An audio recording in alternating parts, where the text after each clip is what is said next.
Hi, fifth grade. We are done with Freak the Mighty and we're moving into a couple of days of nonfiction text analysis. We're shifting gears to a genre for our next novel of historical fiction.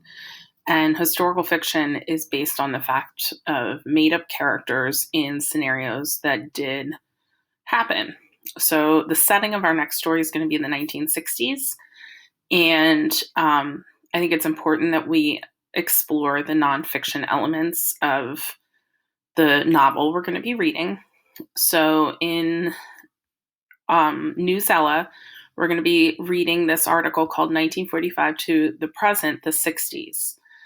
And one of the things about nonfiction articles that you want to use are the titles, the captions, the pictures, the headings to help you determine the main idea of the text. So more about that soon, but I'm going to actually read the text to you now. So you see this image with lots of different signage and people connecting hands. The caption says, the Civil Rights Movement. Let me read that again. The Civil Rights Movement's 1963 March on Washington, D.C., courtesy of Wikipedia. Middle, President Lyndon B. Johnson signs the 1964 Civil Rights Act as Martin Luther King Jr. and others look on, courtesy of Wikipedia.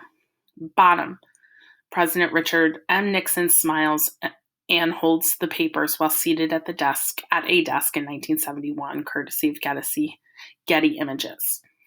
So again, this is an image of the 1963 March on Washington, D.C., The picture down further in the article is missing. Okay. Sorry. Let's keep going. So the article says the 1960s was one of the most important times in recent history.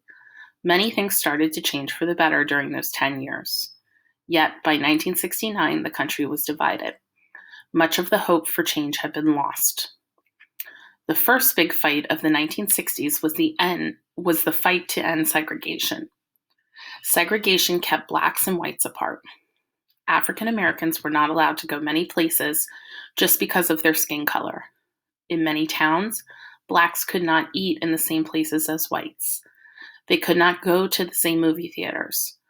Blacks who broke these rules faced beatings or worse. To end segregation, thousands of black students held sit-ins.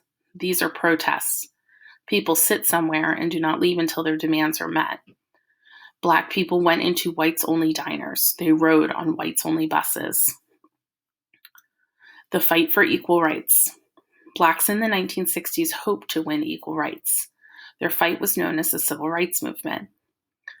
Martin Luther King Jr. was the leader of the movement. In 1963, he led marches in Birmingham, Alabama. King called for strong new civil rights laws. In 1964, Congress passed the Civil Rights Act of 1964.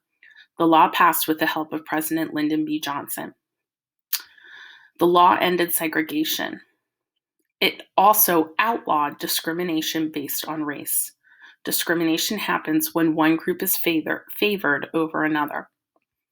Soon, other groups like women and Native Americans also began to fight for equal rights. New laws helped the poor. President Johnson also wanted to help the poor. In 1964, Congress passed Johnson's Great Society legislation. The new laws did many things to help the poor. By 1966, Johnson was caught up in the Vietnam War. Johnson did not start the war, but he made it bigger. By 1968, more than 500,000 U.S. soldiers were in Vietnam. Many people were against the war. Students protested all over the country. Hope for more change is lost. In 1968, Johnson announced he would not run for president again. In 1969, Richard Nixon became the new president. Nixon stepped up the war efforts in Vietnam. The president spoke against protesters. He tried to please whites who were angry about the civil rights movement. He tried to please those who did not want to help the poor.